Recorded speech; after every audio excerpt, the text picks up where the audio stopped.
Good evening, friends. The subject of my talk this evening is what is a divine incarnation. I am giving this talk at the request of one of our devotees, Western devotees. And I will try to give the talk as much as is possible to explain what a divine incarnation is.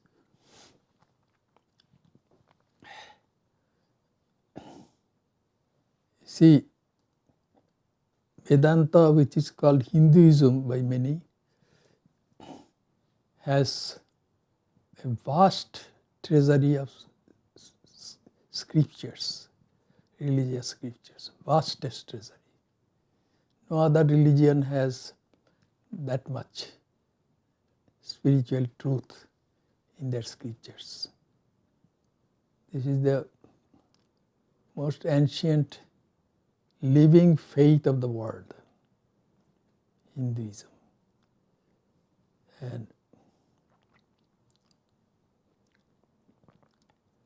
And these truths which are accumulated there, they are not all of the same standard. There are some lower truths and then higher truths and also the highest truth. When I had my spiritual initiation, which was given to me by my guru, Swami Bhaskarananda, he said, he instructed me and a few others were also initiated at that time. That is what we should do, how we should pray. And then said, after your prayer, you read one page of the Gospel of Sri Ramakrishna. Don't read more than one. And later on I realized that because the teachings of Sri Ramakrishna is a divine incarnation. I'll talk about him a little later. And then, so he gave teachings to many, many people who used to come to him. Those people's minds were at different levels of spiritual growth. Therefore, he had to give such teachings which are suitable for their mental levels. And the highest truth that we have in the scriptures of Hinduism is the truth of transcendental divinity, which is also called Nirguna Brahman in Sanskrit. Transcendental divinity, which is infinity, eternity, the absolute truth, so to say. And in case you want to know what the truth is, it is next to impossible to define the truth, because it is avang manasochu gocharam. The minds cannot conceive of the truth, and that truth cannot be described through words. Yes. There are certain truths which cannot be described through words.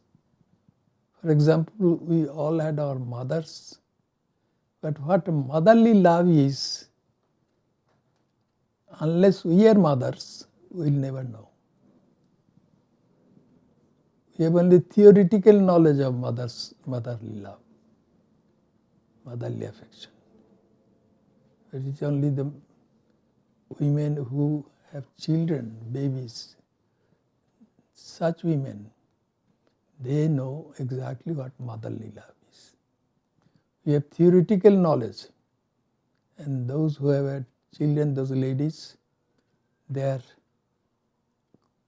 understanding of motherly love is experiential knowledge. So also, can there be any experiential knowledge of that highest divinity, Nirguna Brahman? I don't think so. Because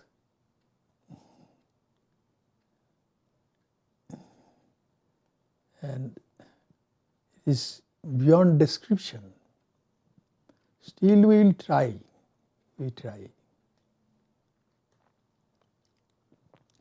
Just as even though we have not experienced what motherly love is, many of us, we talk about mother's love or their babies. So there are many, many truths accumulated in the treasury of spiritual treasury of Hinduism. And the idea of divine incarnations is not the highest idea. It is not the highest truth. The highest truth is the truth about that transcendental divinity which is Nirguna Brahman, it is called. But this concept of the creator God, which is Saguna Brahman, is a lower truth. That God has created this world. And it is this God when God incarnates in the form of some living being, such as human being, etc., then that is God's incarnation, incarnation of the Creator God.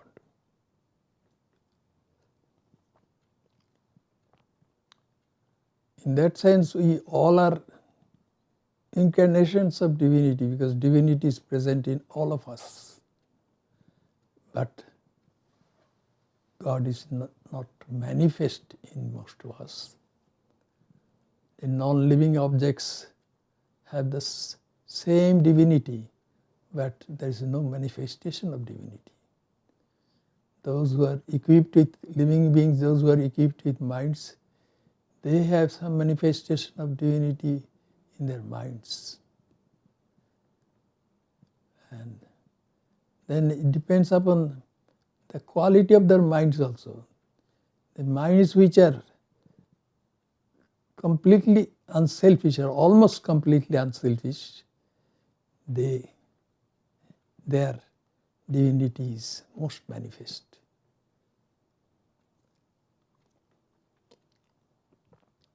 As I have said many times, we are all like so many light bulbs with different wattage.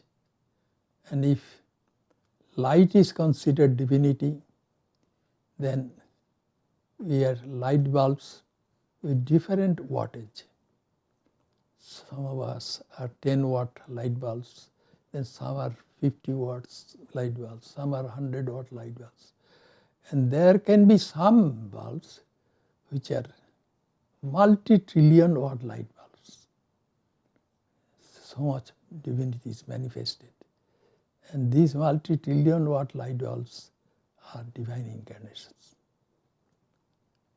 Those light bulbs who are 1000 watt light bulbs, they are considered saints.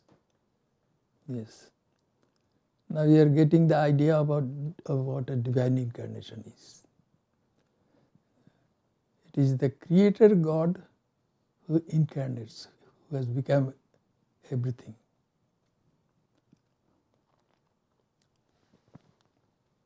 And also,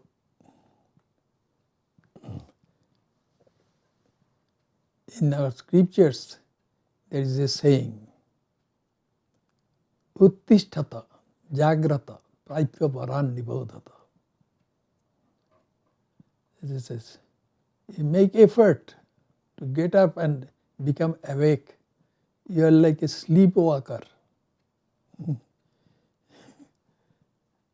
Become awake. After becoming awake, go to the superior ones and become spiritually enlightened. Who are the spiritual ones? The spiritual ones are the divine incarnations, those multi-trillion watt light bulbs. So much divinity is there. They may look like human beings or something else, but their outer forms are so thin, and they almost only they appear to exist, but don't really exist as the outer forms of other objects and things and people. So that statement, that you wake up, why has it been used? Well, every human being falls asleep, and then during their sleep has dreams. That person is in the dream world. And everything that person sees in the dream world or experiences,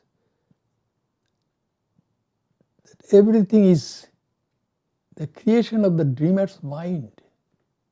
But the dreamer cannot understand it.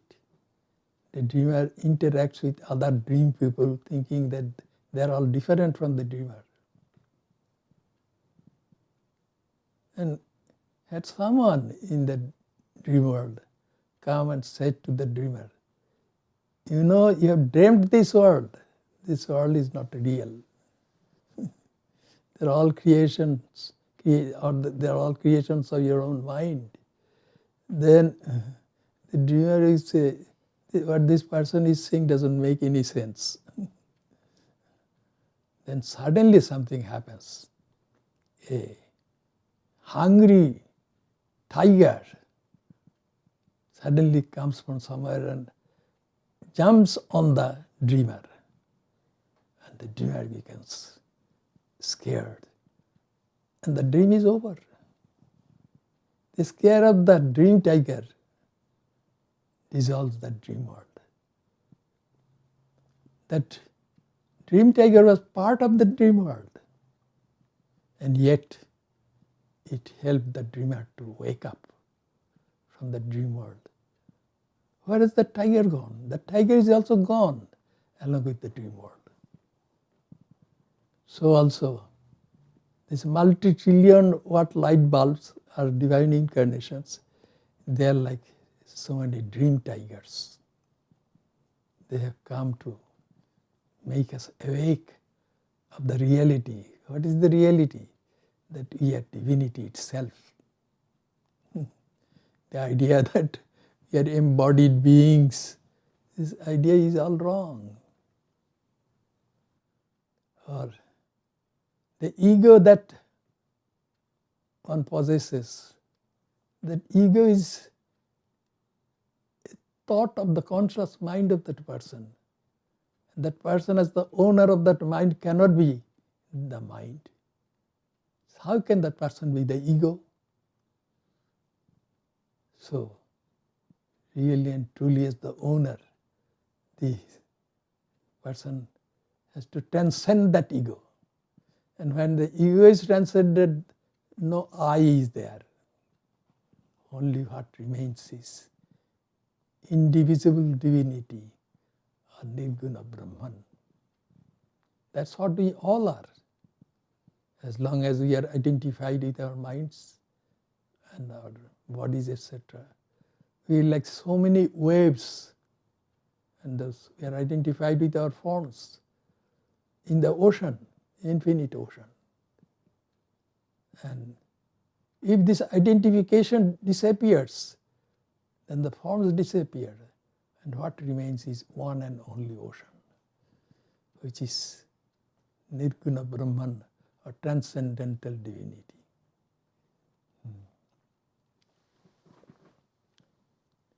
So dream tigers are divine incarnations. These dream worlds appears to be real to us, and there are some scholars who try to say this world is not real and all this. But Sri Ramakrishna, a divine incarnation, one of those multi-trillion watt light bulbs, he says, as long as you have the ego, this world, there is no other go but for you to consider this world as real. As long as the ego is there, this world will be real to you, and you have to act accordingly. So as long as the ego is there, person needs to get the help of the Divine Incarnations.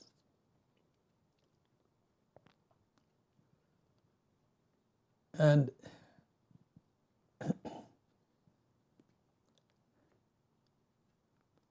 in the Bhagavad Gita, which forms the sort of essence of all the Upanishads, these holy books that Hinduism has, there is a saying in chapter 4, and this verse says number 7 and 8. Yada yada hi dharmasya glanir bhavati bharata abhyutthanam adharmasya tadatmanam srijanyaham.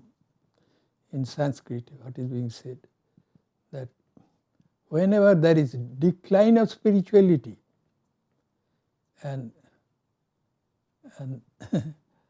rise of irreligion, so to say, at that time I incarnate on earth. Why? To help revive that spirituality. And Sri Krishna is saying this.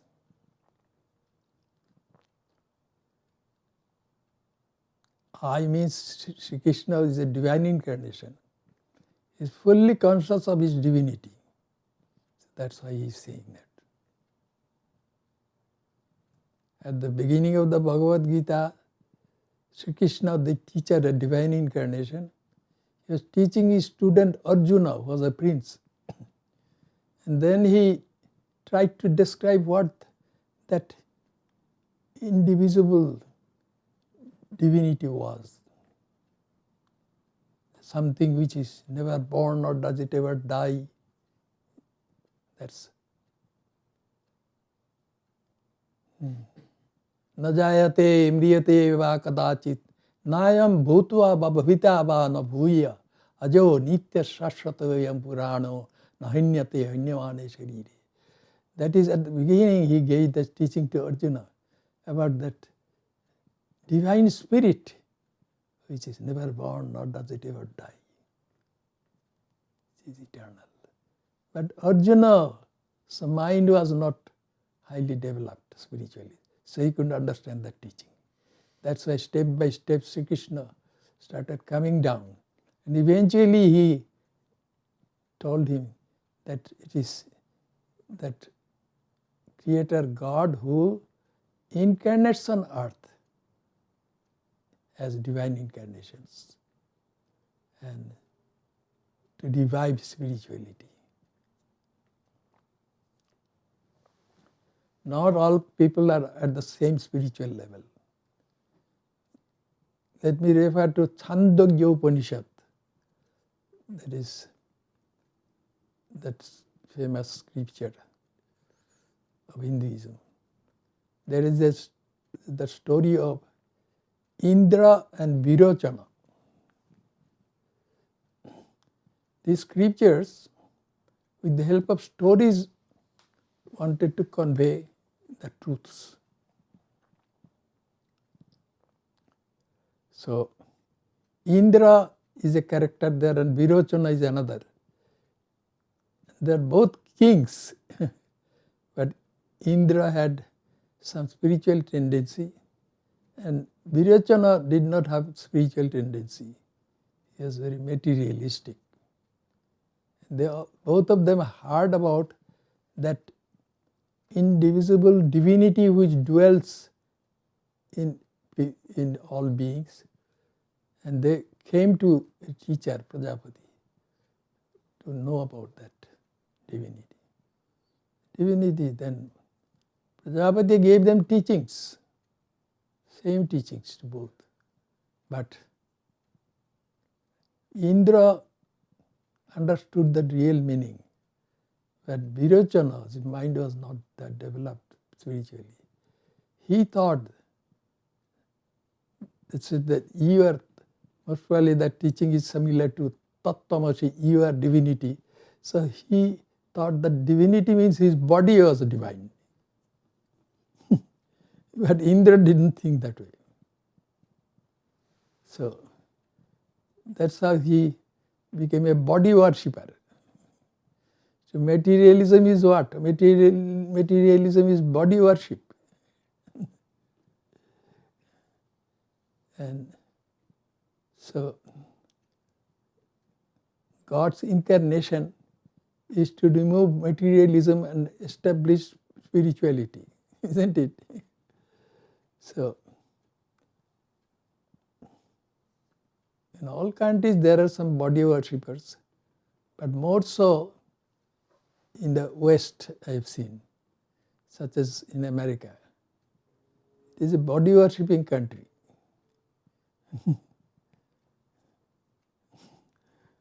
Everywhere you go, you'll get that, you'll see that sign.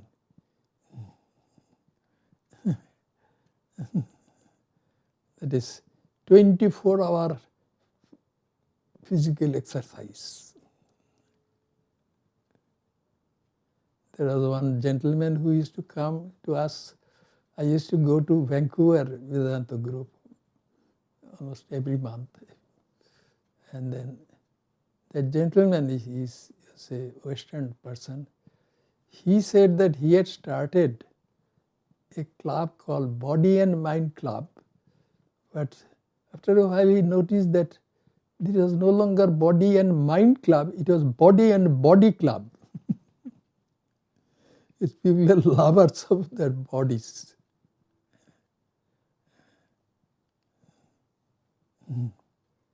So,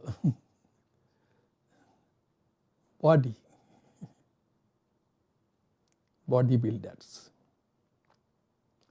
And God incarnated as Ramakrishna. And he is one of the later incarnations. According to the scriptures of Hinduism, we read about these divine incarnations in those books which are called Puranas.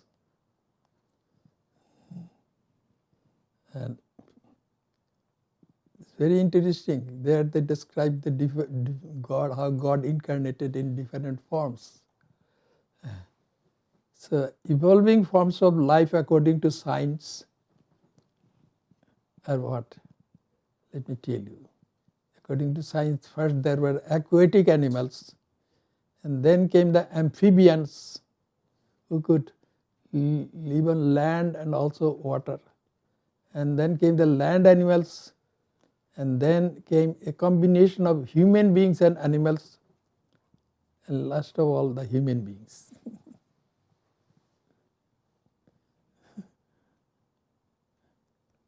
Aquatic animals we know what they are, like the whale, the shark and all these. And amphibians are like such creatures like turtles. They can live in water and they can live on land also. Then land animals came, such as the pigs. They cannot live in water. And then came half man and half human and half animal.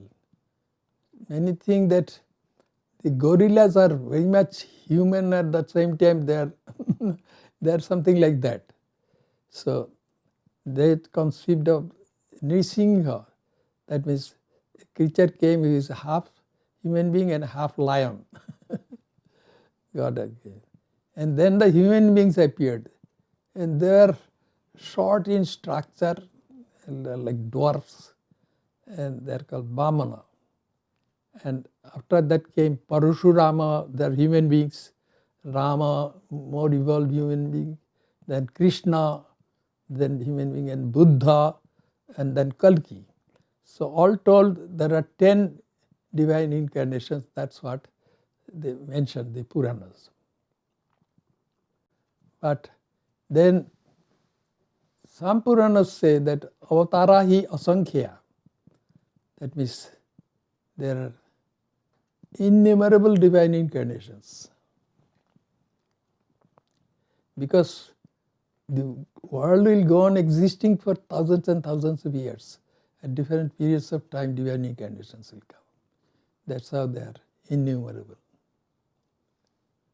And some of them are full incarnations, it's multi-trillion watt light bulbs. And some others, they are partial divine incarnations. They are not multi-trillion watt light bulbs. They are just 1 trillion watt light bulb. So that's why this an incarnation which is multi-trillion watt light bulb, that is called Purna Avatara, full incarnation. And then some are not multi-trillion watt light bulbs, 1 trillion watt light bulbs. And they will be called partial incarnations and so on. But Sri Ramakrishna, Jesus Christ, Sri Chaitanya and all, and Sarada Devi, they are full incarnations. And only outwardly they would look like human beings, but they are not. And they did not have any ego. Those who have ego, they do not manifest their divinity. They didn't have any ego. And as they didn't have any ego, that's why they were humility personified. Jesus Christ appeared to cure some people and all. A blind person came, he is born blind.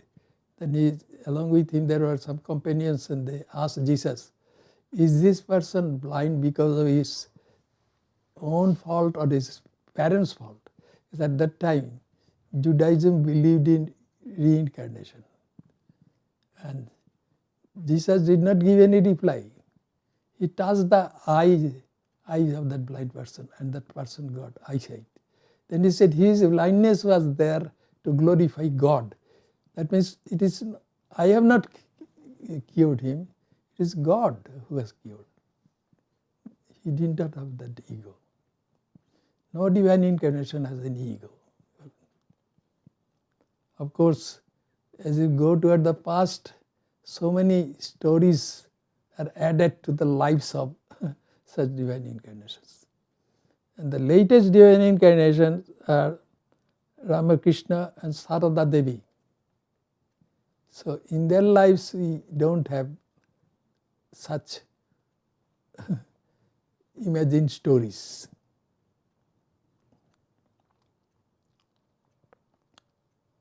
So Sri Ramakrishna, he came to revive spirituality. So, and he said, when he was about 50 years old, he said to Sri Sarada Devi, they had some sort of, from worldly point of view, they were husband and wife, but their marriage was spiritual marriage. They had no physical connection, which human husbands and human wives have. And Sri Ramakrishna said to Sarada Devi, I came here like a king wearing a disguise. Why? To help the subjects.